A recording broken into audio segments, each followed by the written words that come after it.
Let's ride. Time for the words that are recited before each and every game here at Dodger Stadium. Take it away, Finn. It's time for Dodger baseball.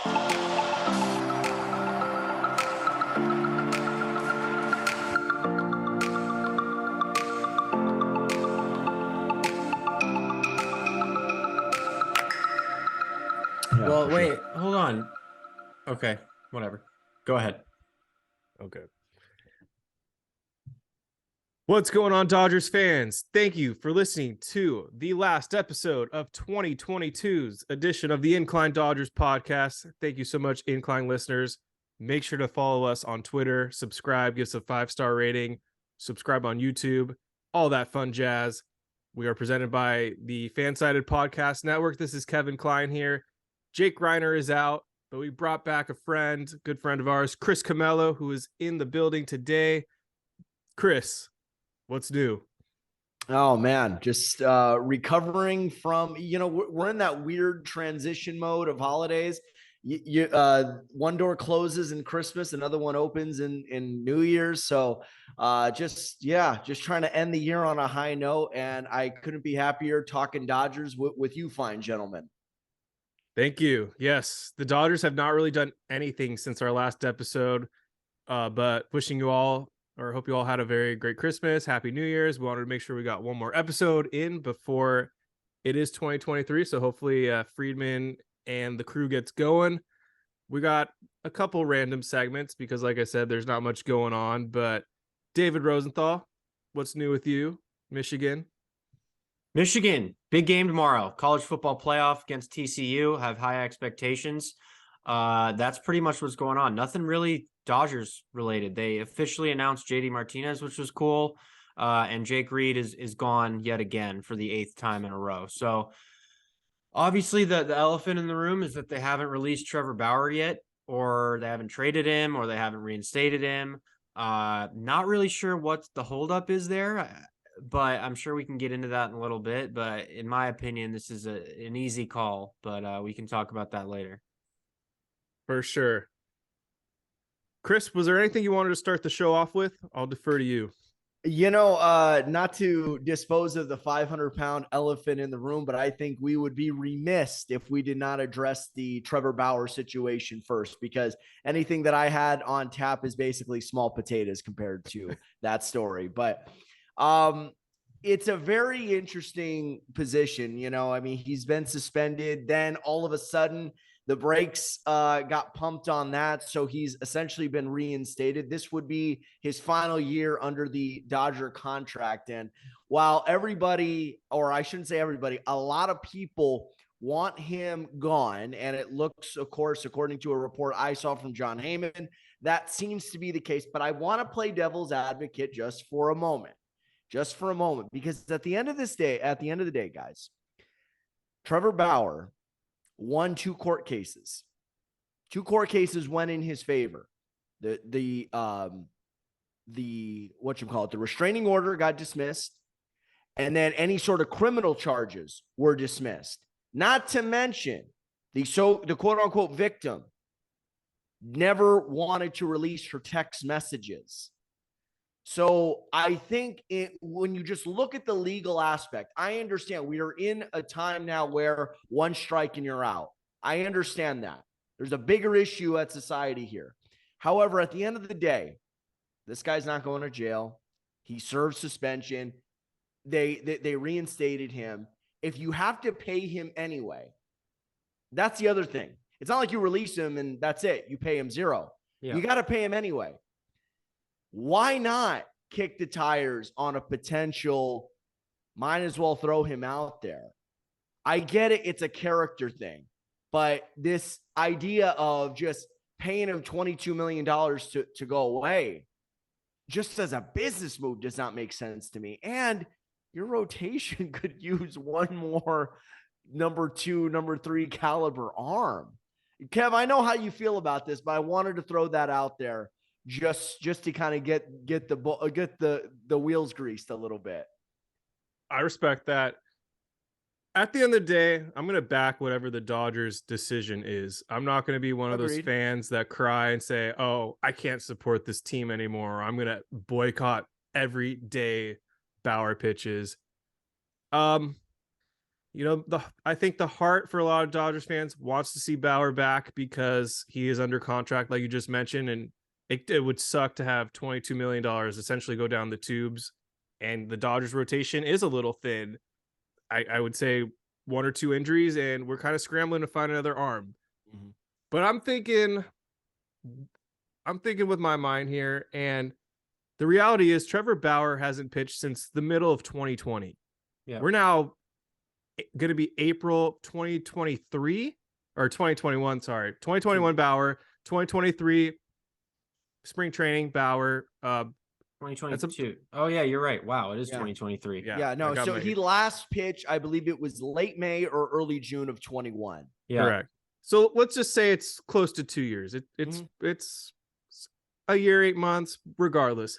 Right. We saw what happened to David Price after he opted out of 2020, and that wasn't even a full season. He couldn't even get back to starting pitching form. Bauer has not been around Dodgers staff, players in that time frame. I don't know where he's at in terms of being stretched out. I would think that if he was able to incorporate himself back into the Dodgers pitching staff, he's probably not going to be a starter, at least to kick off the season. He'd be a reliever. Is he worth a bullpen piece? I don't know. That's a different debate. I don't think you're going to get starting pitcher Trevor Bauer. And another thing that is kind of obvious, whether you want to admit it or not, he was an open cheater. He flat out tweeted, put out YouTube videos saying, I'm going to crack the code. I'm going to use all these substances.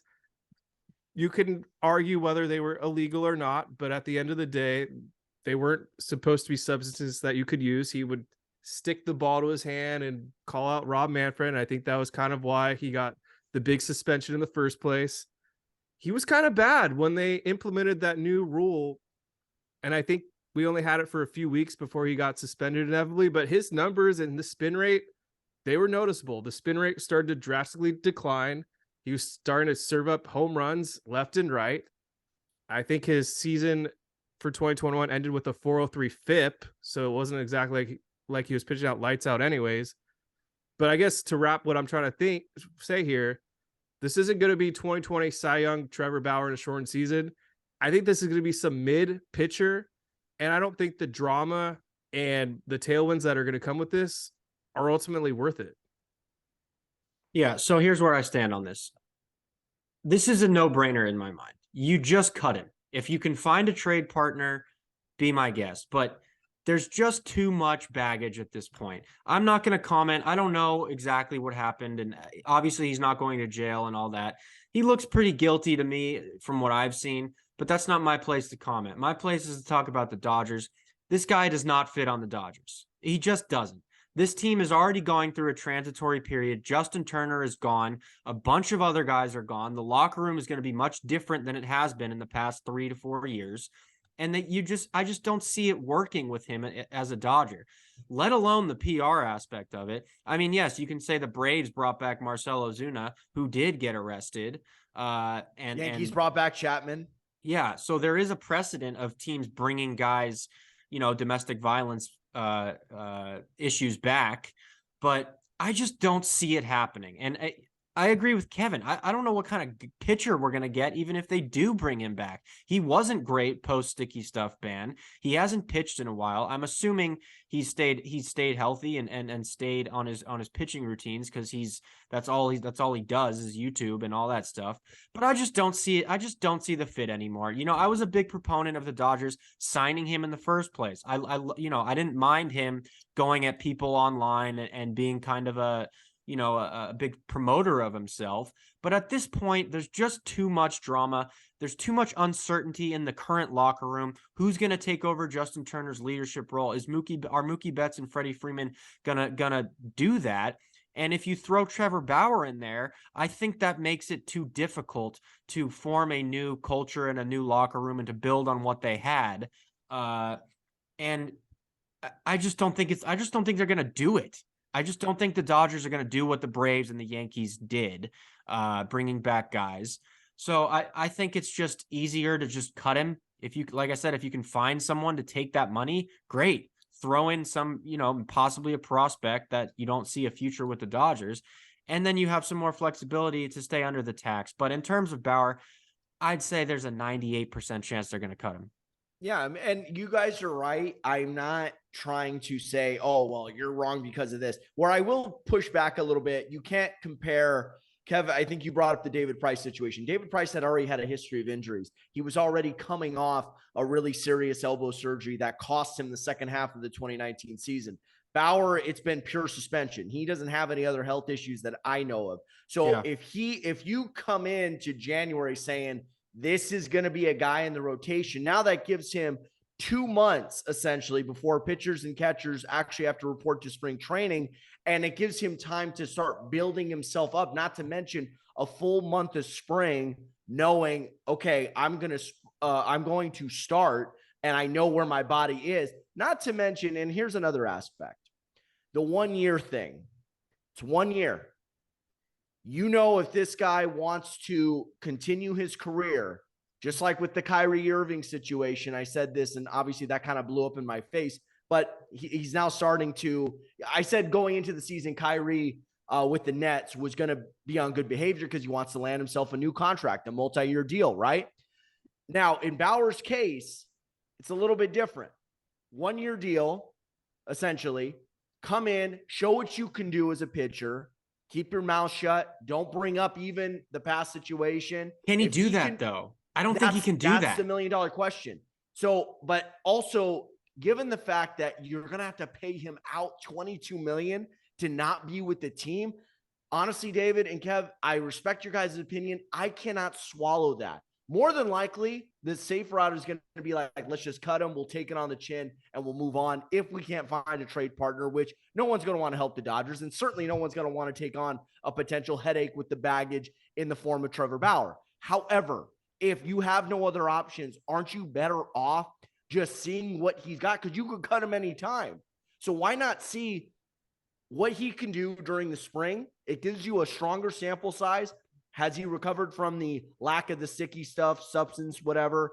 Has he put all that other baggage behind him? And if he could do that, prove to be a good teammate and a number 3 caliber starter, are you not better off just keeping him in the mix? From a business perspective, absolutely. But this isn't strictly business anymore. This is a whole new facet. There's a bunch of other factors. I just don't see an organization like the Dodgers doing that. I think it sucks, and it's going to be a tough pill to swallow, eating the $22 million. But I think that's what they're going to do. And I think, frankly, in terms of a PR perspective, I think that's what they have to do.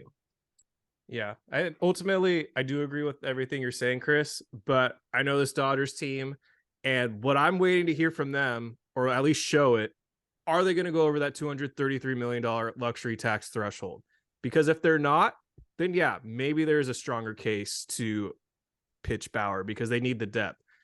If they're going to show that they're going to go over it, this team year after year has expensed terrible contracts, whether it's Carl Crawford, Homer Bailey, last year with David Price and Craig Kimbrell, Brandon McCarthy, Scott Kazmir. Yeah, it's exactly like $22 million is nothing to this team. But the big question is, are they going to spend? Are they willing to hit that third year of penalties? If so, that means they're going all in. If they're not, then this is going to be a conservative roster, and we're kind of stuck with what we got. And that's going to actually lead to another question in a few minutes from one of our listeners, but just wanted to throw that out there. Yeah, more than likely, I agree with you guys. They're probably, I think John Heyman, I know he's made a few mistakes, but I think he's got this one right. A few? Hey, it's Christmas time, man. I don't want to dump on anybody during Christmas time. No, but I was just looking at it. I mean, listen, if the 5 for the Dodgers in their rotation this year are Urias, Kershaw, Dustin May, Tony G, and Noah Syndergaard, I'm good with that, with guys like Pepio and Grove and maybe Bobby Miller in the mix. Who knows? There might be somebody else who might emerge, or here's another flyer signing on somebody like that. Somebody who is a cast off. There could be any of that. I'm just saying the more depth, the better. This guy is not just some schmo. He can actually pitch. And I think if you can give him a second chance here, you're kind of killing two birds with one stone here. You're actually helping this guy potentially further his career and beyond the Dodgers and saying, hey, we're giving you something nobody else is, and that's going to be one more opportunity. And you're helping to beef up your rotation, and there's no dead money on the books. But you're right. More than likely, they're going to take that hit because of the history, and they've been willing to take on bad contracts and deal with it on the back end with Price, with Bailey, with McCarthy, with Kazmir. Take your pick. But this is a little bit different because he's also fulfilling a need. And I think that's where it gets a little bit dicey. So we'll see what happens, though. But more than likely, I agree. No doubt. I think we'll leave it there. The decision is coming down soon. January 6th is the deadline. Dodgers have to either put him on the 40-man or they have to cut him. Au revoir, Shoshana. Let's do 3 quick listener questions. First up from Ralph_Mason Jr. Who's the best Dodgers prospect or best package you'd be willing to trade for outfielder Bryan Reynolds? And this is actually a pretty good question because just a few days ago from John Morosi, he listed Dodgers in the top 3 as a strong candidate to acquire the center fielder from the Pittsburgh Pirates. So I'm just going to answer this question a different way.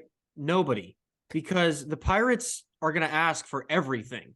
So their package, I already know what they're going to ask for, and it's just a hard no for me. So if I had to answer the question, maybe Andy Pages and Michael Grove, or maybe Pepio, maybe, but that's the limit of what I would trade. And they're going to ask for like Stone, Miller, Cartaya, Pages, all of them. So it's just a hard no for me. Yeah, I agree with that. Yeah, no, and I'll second that, David. I would say if you are going to trade, there's got to be a no-hit list. And I think the names you just mentioned, Pages, Jacob Amaya, Diego Cartaya, Miller, and Stone, I would say no. Maybe I'd flirt with parting ways with Landon Knack, who seems to have some pretty good stuff. Maybe a guy like Pepio as well, and or Grove. But yeah, if they're going to want 3 or 4 of the elite prospects, just like remember when the Marlins were trying to gouge the Dodgers when they were talking about trading for JT Realmuto, and they wanted Bellinger, and they wanted Will Smith, and they wanted all these other guys. No way. As Bryan Reynolds is a nice player, no question about it. Would certainly fulfill a need in the outfield, but not at the expense of all these elite level prospects. Absolutely not. No shot. Jacob Amaya, though, really? I just threw that name out there. I know his name. I was gonna say that's like one of these guys doesn't belong type of meme. Next up from Amazola 24. Who would you guys be willing to trade Bobby Miller for? I'll go first. So I kind of compare him to Walker Buehler in a sense where when Walker Buehler was just on the cusp of making the majors and his name was thrown out of a lot of trade rumors like Machado, Darvish, I had him as untradeable. There wasn't anybody with like the exception of Mike Trout I'd be willing to trade Walker Buehler for. I'm putting Bobby Miller in that same tier. Unless it's Shohei Ohtani, I don't think there's any player that I'm interested in trading him for. Agreed. Yeah, I would say Ohtani or bust at this point. Awesome. Last question from @Flip2J. Do you guys think that the Dodgers did enough to win it all for this upcoming season, assuming that there's no more trades from this point on until the trade deadline? On the surface, no, because they let a lot of good free agents go. But at the same point in time, I am also not a fan of the contracts that some of these guys got. Yeah, 11 years for Bogarts, 11 years for Trey Turner. I mean, I would have, if Trey Turner would have said, I'm coming back for 7 or 8 years, or like 7 years with like an 8th year option or something like that, or maybe a Machado type deal where it's like 10 years with that 6-year opt out, then I would have entertained it a little bit more. But the fact of the matter is, I don't like the deals that these dudes got. So I am actually okay with them not going after DeGrom or re-signing Trey or Bogarts or even Dansby Swanson, who got a contract similar to Marcus Semien last winter from the Texas Rangers. The the fact of the matter is I think they're tweaking it. They realized we went as far as we could with this group. It was only good enough to extend our season by 4 games. So at that point, something's got to change. We've got these young guys. Let's bring them up. We still have a good stable of all-star and MVP caliber guys like Betts, like Freeman, Will Smith. Hopefully he'll be an all-star this upcoming year. Max Muncy will bounce back. Really, the X factor of this team is going to be Gavin Lux, how good he is both defensively and offensively, because he can't just hide out in that 9 spot anymore. Even though he was productive there, they're going to need him to be more productive in that 6-7 holes. But as far as free agency went, no, I don't think they did a lot, but I understand why they did what they did.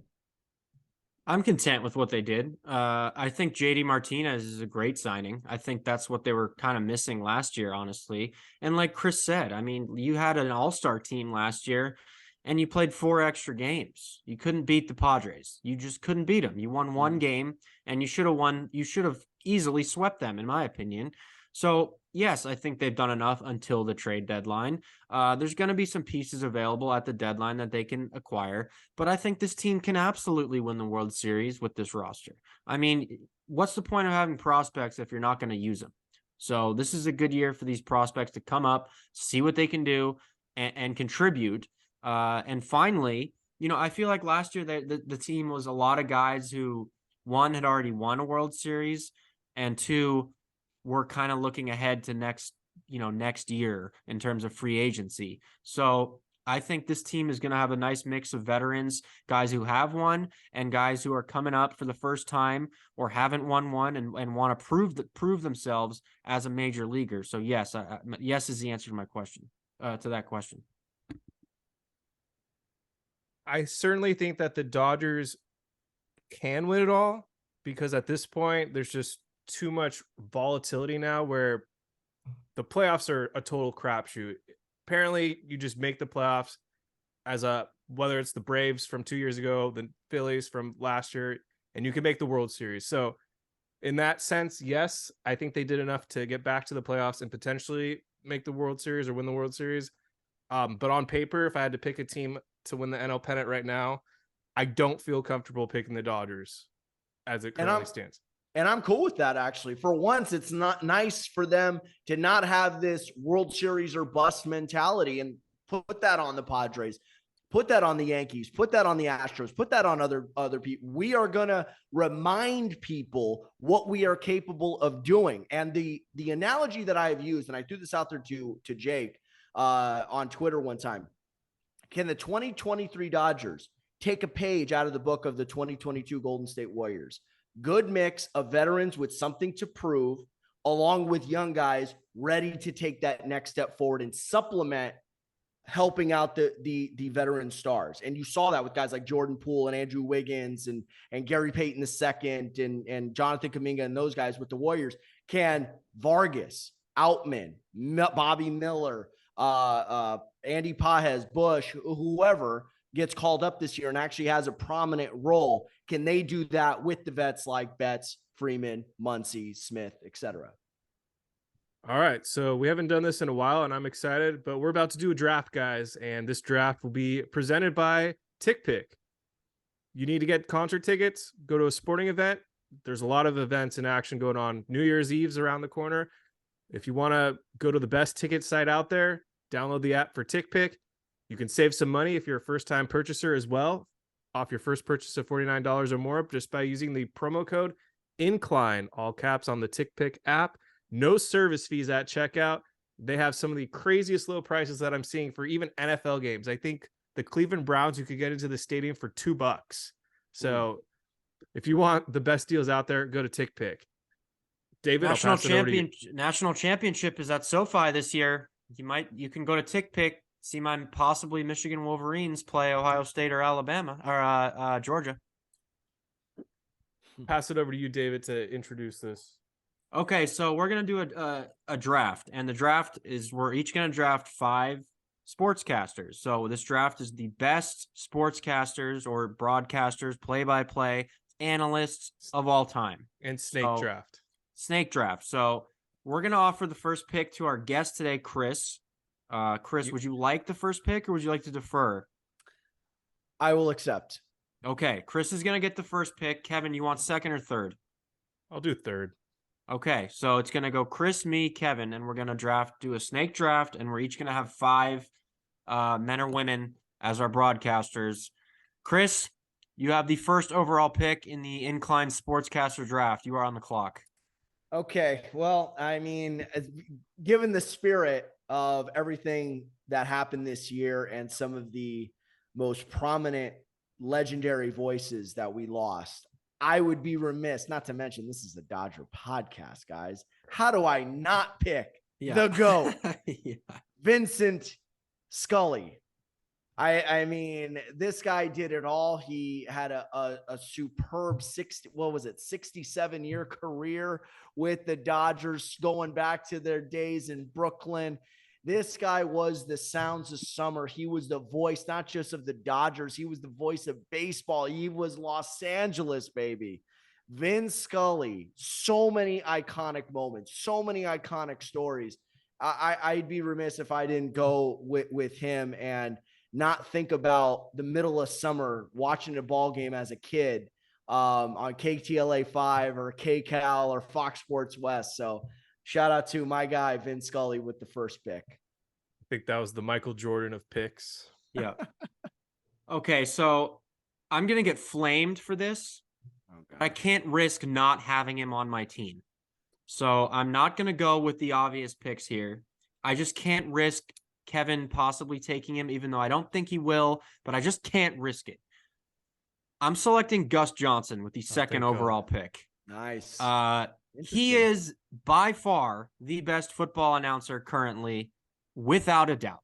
He has everything you want in an announcer. He is charismatic. He is funny. He is electric. And if you notice, if you watch college football, any game Gus Johnson does ends up being a crazy game. It's just, he just brings that out in the game. So I can't risk not having him. Yes, there's some heavy hitters still on the board, but Gus Johnson is my second favorite announcer of all time. So Gus Johnson is now off the board. All right. I'm excited for these next two. I feel pretty good about them. So Chris hit the 1A, one of the biggest voices of Los Angeles. I have to take the other biggest icon and voice of Los Angeles. What is Showtime? What is Lakers basketball without the guy that coined the frame, slam dunk, no look pass, the Jello's jiggling, this game's in the fridge. I'm talking about the great Chick Hearn, RIP as well. So I'm taking him. Didn't get to hear a lot of him, unfortunately, because he passed away when I was kind of in my youth, but Kobe to Shaq, even we got a little bit of that. Shaq's birthday game, iconic. And then to follow that up, maybe the best color commentator in my opinion, boom, go with John Madden. Damn it. Literally made that was my next pick off the football board, games after him. What is Madden football without John Madden? I don't think a further explanation is needed. You were supposed to say, boom, tough acting, acting. Yeah, turducken. Turducken, baby. All right, well, that was a good pick with Madden. Those are the two I figured were the next off the board. I just needed Gus. Okay, so my next pick. Good. Is just a guy who just has a classic voice. He does multi-sports. He's versatile, and he's just part of my childhood and even to now. I'm going with Jim Nantz. Jim Nantz does the Masters. He does college basketball. He does football. He just does it all. He's a comforting voice. I like to hear his voice when there's a game on, and he's just a classic, solid play-by-play announcer. I'm going with Jim Nantz. Good pick. Yeah, I like it. Back to me. Yeah, sorry. Yeah, you got two picks now, Chris. I got two. Okay, so back-to-back picks. I am going with the man who coined the phrase, yes, also did multiple sports. I did baseball. I did the NBA. And, of course, I did the NFL. Bryan with the facial. Of course, I'm talking about Marvelous Marv Albert. Yeah. Marv, I mean, so many iconic moments. I mean, one of my favorites was the 91 NBA Finals when Jordan did the midair hand switch against Sam Perkins. And he's like, the look away from Livingston. Here's Jordan. Oh, a spectacular move by Michael Jordan. Like, I mean, just so many great moments like that. I miss Marv. I know he just recently retired. That is definitely my number 2 pick right there. And going back on the other end of it, I really love this guy as well. I think he's going to stay on the board, but I'm going to take him right now. And that was Marv's replacement at NBC for a few years, Bob Costas. Yeah. Costas is a legend. They did a lot of stuff together with it, with NBC. And, Kevin, you brought this one up, the 2000 Western Conference Finals, Lakers and Blazers, Bryan to Shaq. And then the crowd just erupts. And my favorite line is when he says, back from the brink of elimination to the brink of the NBA Finals. Like, he just had so many great moments. He's still got a show right now on HBO. He does MLB. Love Bob Costas. Michael Jordan shot. Oh yeah. That might have been. Who knows what will unfold over the next several months, but that might have been the last shot Michael Jordan will ever take in the NBA. And if that's the lasting image, what a way to go out. Good pick. Good couple picks, Chris. All right. I'm going with Chris Berman here. Just classic, entertaining. Nobody like him. I want to be entertained when I'm watching a sports game or highlights or Sports Center or whatever he's doing. And Chris Berman is at the top of the entertainment list there. I mean, the fastest 2 minutes are a classic. I loved watching that growing up. He still does a little bit on the side, which is kind of weird, but he's still around. But Chris Berman is a no-brainer pick for me here. Solid. I'm going to choose John Madden's counterpart and go with Al Michaels because I like the Marv Albert pick. I like the Costas. So I was worried Michaels might have gotten snatched, but I mean, he did basketball, he did football, he did baseball. He's done everything. The Olympics, I think, just another icon. So I have to take Al Michaels. He's still going to this day. And what is a Sunday Night Football without Al Michaels? And my other pick, this is where it's going to get a little tough because I liked a lot of those guys you just took, but I'll just take another legend. Oh my, I'm talking about Dick Enberg, voice of UCLA basketball for many years. Another guy who did a ton of sports. Just one of the smoothest voices in the business. So I'll take Al Michaels and Dick Enberg for my back-to-back, please. Okay, I'm back on the clock. I'm going to go with a just classic voice again. I'm going to go with Vern Lundquist. Just phenomenal. Does multiple sports, college basketball, college football. Just when I watch March Madness, I want to hear Vern Lundquist. It's that simple. Send it in, big fella. I just need Vern. Need Vern on my squad. And Chris is back on the clock. Yeah, no, that's a good one. I am going to go with the voice of the LA Kings, Bob Miller, because how many guys could also say they were in 2 Mighty Duck movies as well. Bob Miller was the voice of the NHL for a long time. No disrespect to Doc Emmerich. I'm not a big hockey guy, but I loved Bob Miller. Smooth, exciting, clear. I would be remiss if I didn't go with another LA broadcasting legend with Bob Miller. Definitely missed as well.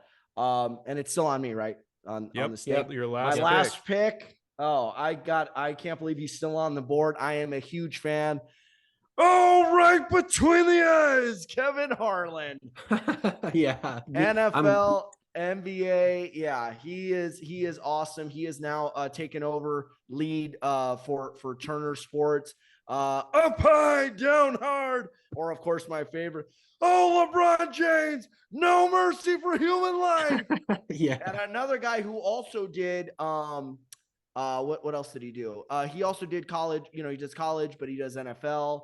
He's done it all. So huge Kevin Harlan fan. Love the excitement, love his broadcasting, and of course love the tone of his voice. So Kevin Harlan's a great pick. Thank you, Dave. Have you seen when he calls when fans run on the field? When he does yes, that, yes, it's yes. classic. He just play-by-plays fans running on the field and getting tackled by security. It's amazing. Okay, my last pick, I'm really torn between two guys, but I think I'm just gonna have to go with the entertainment factor. New broadcaster has only been broadcasting for about a year, 2 years. I'm really passing up a legend here in favor of this, but if I'm gonna go with the full entertainment style, I'm just gonna fully embrace it. I'm taking Pat McAfee here. I'm passing up a legend. I don't want to say his name because I don't want Kevin to get him.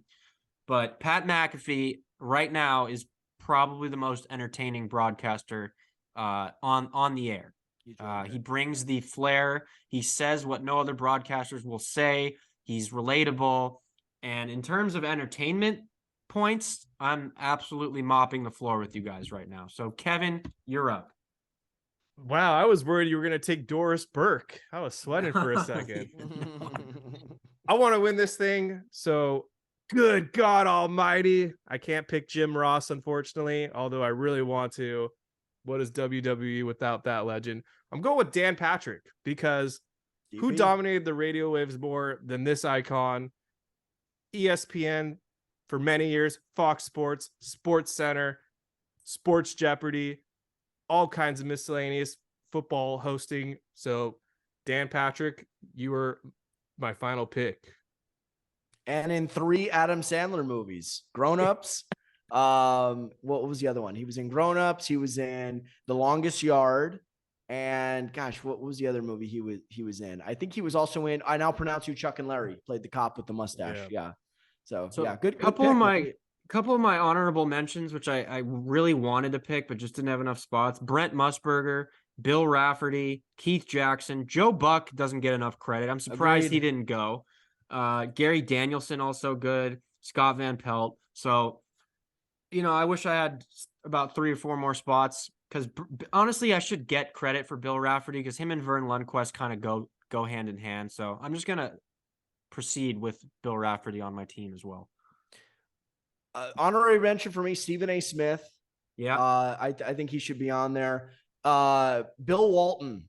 He's been around for a long time. He did a lot of NBA finals. Love Bill Walton. And you got to throw Stu Lance in there. I think Stu's done a fantastic job for a long time. But yeah, those are some guys I wanted to throw out there. Kev, who's on that honorary mention list of yours? Jack Buck. Come on. Did you even listen to him? No, but he had the other Kirk Gibson call.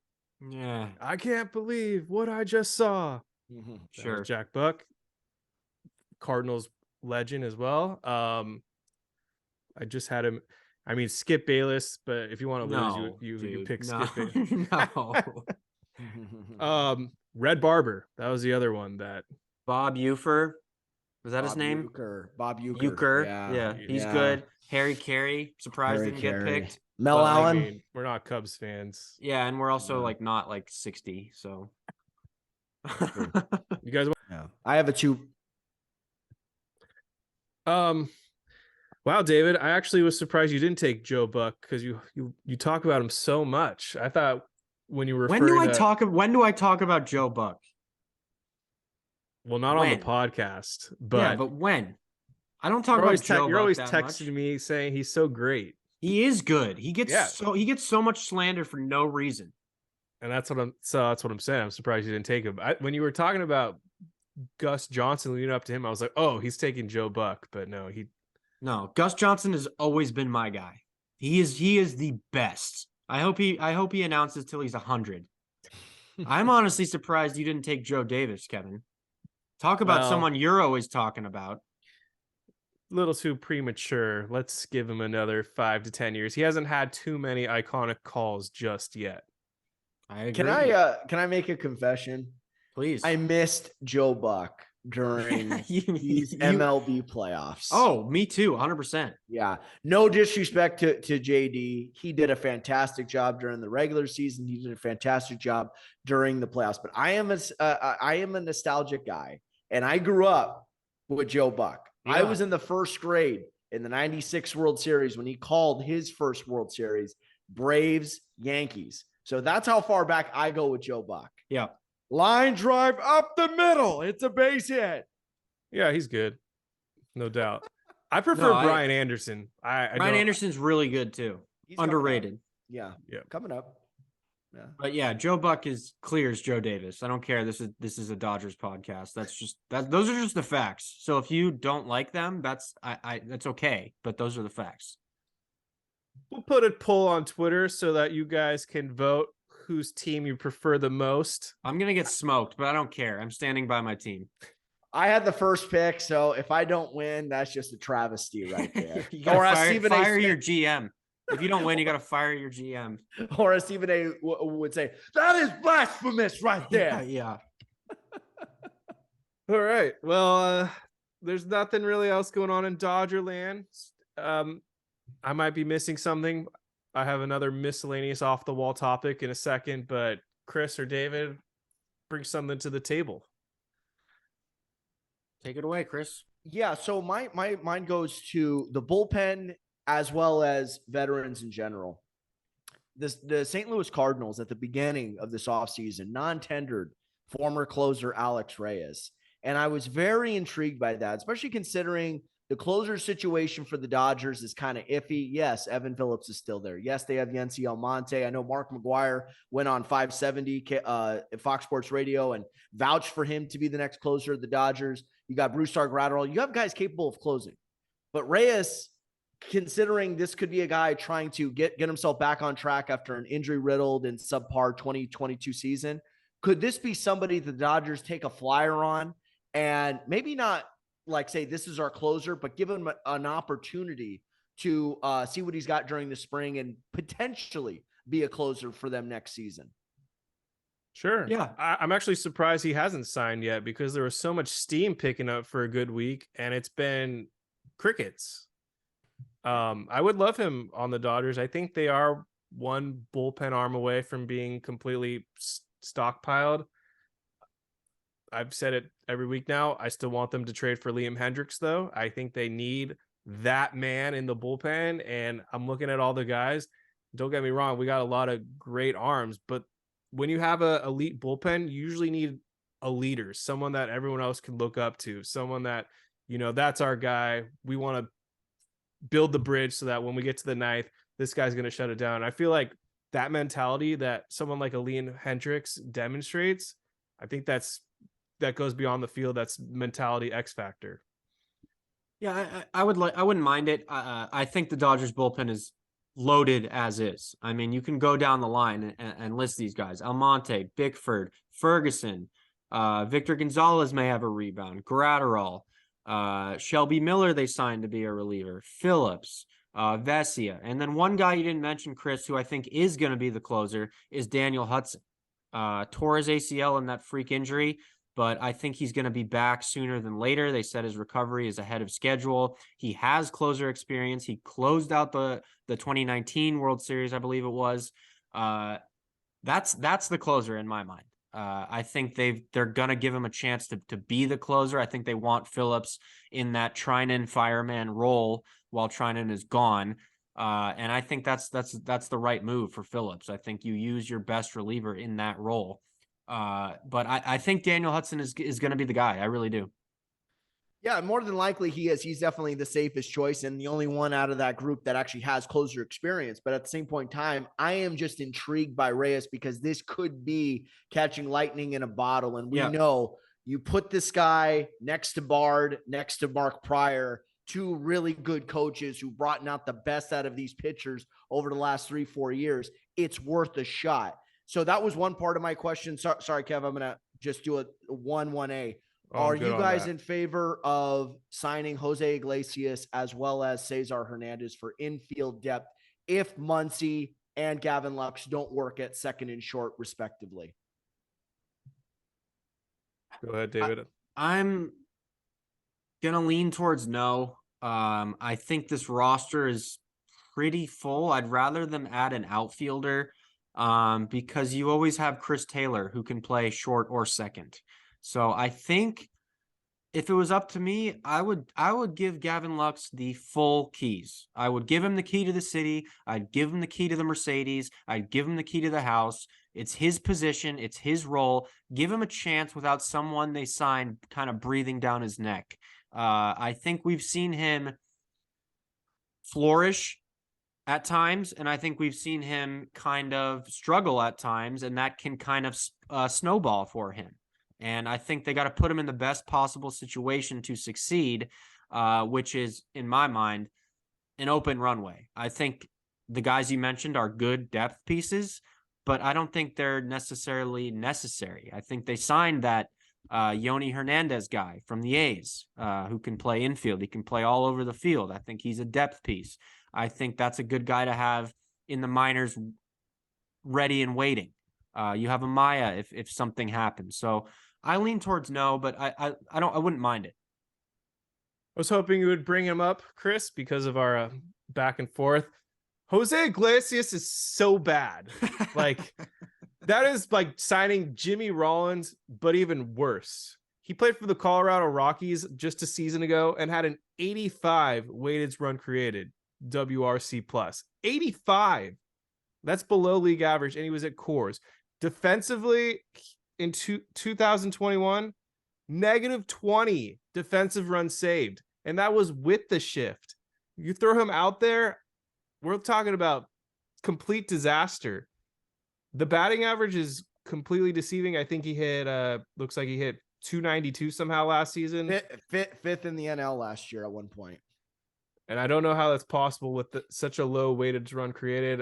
He had a WAR of 1, so he's not really adding much value in terms of that either. He was basically a starter. I just don't. He had an 089 ISO, and that's also a guy that's playing in a major hitters park. So, yeah, he's a good contact hitter, but I don't really see the value he's going to add to the Dodgers other than plugging up another Hanser Alberto type of role. Like, get this guy off my team ASAP. Let the young guy play. I'm just looking at depth at this point and an insurance policy. And by the way, the Yankees employed a similar strategy last year. They signed Isaiah Kiner-Falefa to kind of be that bridge. Remember, everyone thought they were going to go after Story or Seager, and they ended up signing Kiner-Falefa to be a bridge to And Oswaldo. Yankees fans hated it. Oswaldo Cabrera, but he was still solid. That guy was still starting games in the ALCS. So I'm just saying, sometimes they brought him back. He's back. Is he back with the Yankees? Yeah, he's back. Well, there you go. So depth purposes, probably a good clubhouse guy. So I'm just saying, there are times where while you're trying to create this bridge and understand, do these guys have a future? It's nice to know somebody who's been doing it at a level for last year. Not to mention, I just want to point this out: 19 errors for Trey Turner at shortstop last year. For Jose Iglesias, I think 8 or 9. But I've been pretty outspoken saying Trey Turner is a bad defender, and I was not willing to pay him. So you're preaching to the choir with that one. Okay. I just wanted that to be thrown out there. That's all. And I've always liked Cesar Hernandez. Everywhere he's gone, he's been productive. A solid 240 to 260 type hitter, a little bit of pop, good speed. I'm just saying that's a solid piece. These are just nice pieces to have around. That's just me. I'm more in favor of Hernandez, but same story. We need outfielders, like me and David have been saying. Like, Pollock is still out there. I'd be down for a Pollock reunion. I like the guy. I just don't see it. I could live with it, but I'd rather get someone that can play center field. I think that's Jackie Bradley Jr. still available? He might still be available. How old is he at this point? That's got to be another Jason Hayward minor league signing at this point. Agreed. We have enough of those. Yeah, no, I think they got Zimmer and Steven Duggar. I'm really intrigued by the Steven Duggar pickup. That could be something right there. That could be a Taylor type guy, because he's kind of been thrown in the garbage for no reason. I was like, this dude's still young. I mean, he lit up the Dodgers in the 2019, 2020 season. So yeah, might still have a little something left. Yeah. Not going to hate on that one because he is a Dodger now. So we'll see what happens. He can't hurt us anymore. Also, true. The bad man is gone. When spring training gets rolling, which is 2.5 months away, 3 months away. I don't know. A little less than that, Kev. Yeah, 2 months away. Yeah. About to be in January. All right. Anything else, guys? Any miscellaneous things? Well, you said you had something, so let's hear it. All right. So last night, this was Thursday, the 29th of December. Went to the Magic Castle, first time ever. It was cool. More expensive than Disneyland. I will warn you of that. Cost me $50 to get in the door with valet included. Then you have to pay for dinner. I had to pay for my wife as well. That was another $200.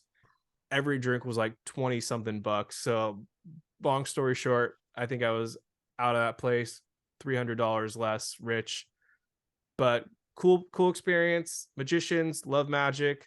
I'm a big magic guy, so throw me your recommendations. Big fan of that. But where I'm actually going with this is after we were driving home, the LA roads are legit terrible.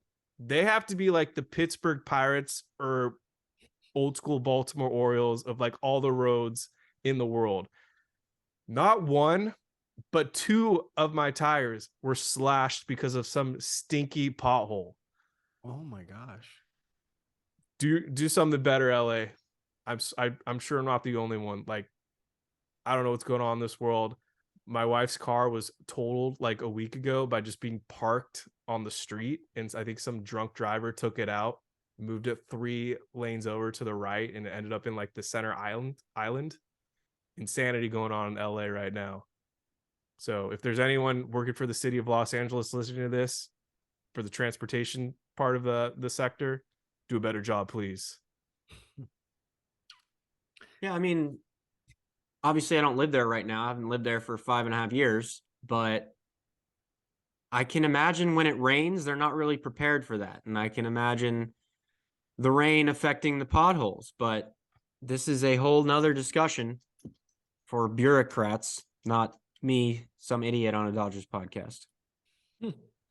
I was an actual city of LA employee for Oh, well, there we go. 7 years, but different sectors. I worked in Parks and Recs. That was my first job. I was 16. And then when I got to college, I worked for the Port of Los Angeles, but mostly on the I worked my division handled the billing for the container companies. So I worked more or less in that field. We brought in a ton of revenue for the city of Los Angeles, simply by being at the port. There's so much red tape that goes into this stuff, to fixing potholes, to road work. I mean, the biggest issue that's been consuming everything has been homelessness, but people forget there are other issues out there, like roads need redoing, like, infrastructure built, they just barely finished the Gerald Desmond Bridge that takes you from San Pedro to Long Beach. That was 10 years in the making. So all of this stuff, Kev, it takes a lot of time. So I hear you, and it's terrible. And by the way, my car has been hit twice by a drunk driver, and I live in Rancho Palos Verdes, or I used to live in Rancho Palos Verdes. So that's a good neighborhood. And bad stuff just happens all over the place. So just wanted to throw that out there to you. So I definitely feel you on that one. All right. Few quick hitters, and then we're going to end the show. First off, favorite movie of 2022. Go. Ooh. I need to think about that one. It's not really a quick hitter for me. What have I seen in 2022? For me personally, I'm going Top Gun Maverick. Normally I don't pick action movies as my favorite for the year. I've seen a lot of good films. I saw Glass Onion recently, like that a lot, but Top Gun Maverick just hit differently. The cinematography, amazing. I second that. I don't think there was a better movie that came out than Top Gun Maverick. That was a really, really good movie. Yeah, definitely agree with that. Man, that had me on the edge of my seat. And that was my first time going to see a movie in the theater in like 4 years, man. All right. I'm trying to find something, but I'm just going to go with one that I saw pretty recently. It's called The Contractor. It has Chris Pine in it. Really solid movie if you like action and kind of drama movies, thriller-ish, not like monster thriller-y, but just twists and turns. So I'm just going to go with that one off the top of my head, but I'm sure there's a couple I'm missing. All right. I could do shows or music, but I feel like that would just be too confusing. But best album for me was Fontaine's DC's Skinny Tifia. I probably butchered that. Post-punk Irish band. Check them out. Any final thoughts, guys? Crazy year for 2022 and disappointing for the LA teams. That's for sure. Yeah. I'm optimistic for this Dodgers team. I don't know why I am, but I am. I think they're going to add maybe one or two more pieces before the end of this. And I think the young guys are going to surprise a lot of people. I think a lot of people are kind of worried that they don't have the big name free agent signing. But I think this Dodgers team is going to do some damage. I think the Padres have to be the favorite at this point. But I think the Dodgers can get it done with what they have right now. The underdog Dodgers, the story of 2023. Love it. Thanks, Chris. Thanks, David. Everyone, thank you so much for listening to the Incline Dodgers all year long. We're going into season 5, I think, for the 2023 season. So there you go. Everyone, have a happy new year and go Dodgers. Go Blue. Also, go Michigan Wolverines. Take a -7.5.